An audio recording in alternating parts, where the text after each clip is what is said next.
নমস্কার, আমার চ্যানেলে সবাইকে স্বাগত। আশা করছি আপনারাও ভালো আছেন, আমিও ভালো আছি। আজকে আমি বানাবো ইলিশ মাছের পাতলা ঝোল কালো জিরে আর কাঁচা লঙ্কা দিয়ে। তার জন্য যে মাছগুলো আমি হলুদ মেখে নিয়েছি, আর এদিকে একটা আমি কড়াই বসিয়ে দিয়ে তেলটা গরম করে নিয়েছি।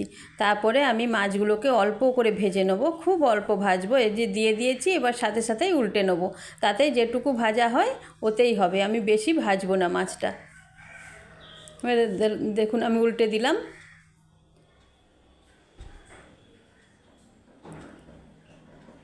অল্প একটু মাছ ছিল, তাই কি করব, দেখলাম একটু পাতলা ঝোল করি, গরম ভাতের সাথে ভালো লাগবে, তাই আমি পাতলা ঝোলটাই করলাম। মাছগুলো আমার ভাজা হয়ে গেছে, কড়াইটা নামিয়ে আমি আরেকটা কড়াই বসিয়ে দিলাম।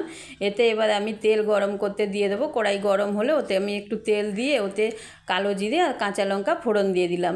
দিয়ে একটা আলুকে আমি 4 পিস 5 পিস করে ওই আলুটা দিয়ে দিলাম। দিয়ে আলুটা এবার আমি ভালো করে ভেজে নেব।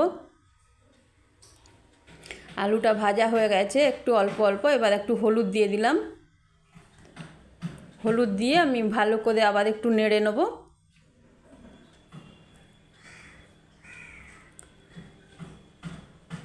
আমার আলুটা প্রায় নাড়া হয়ে গেছে, এবার আমি এর মধ্যে জল দিয়ে দেব। জল দিয়ে দিলাম, এবার পরিমাণ মতো নুন দিয়ে দেবো।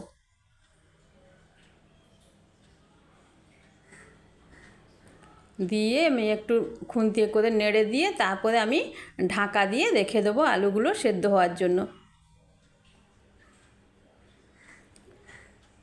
যে ঝোলটা আমার ফুটে গেছে, ফুটে উঠেছে, এবার এর মধ্যে আমি মাছগুলো দিয়ে দিলাম। ওই যে কড়াইতে ভেজেছিলাম, ওতে অল্প একটু তেল বেরিয়েছিল, ওই তেল আর মাছ সব একসাথে দিয়ে দিলাম।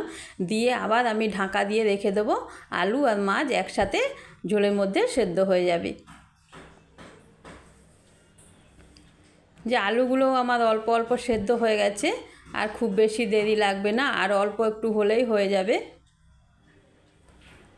আর অল্প একটু সেদ্ধ হলেই হয়ে যাবে, আবার আমি ঢাকা দিয়ে রেখে দেবো।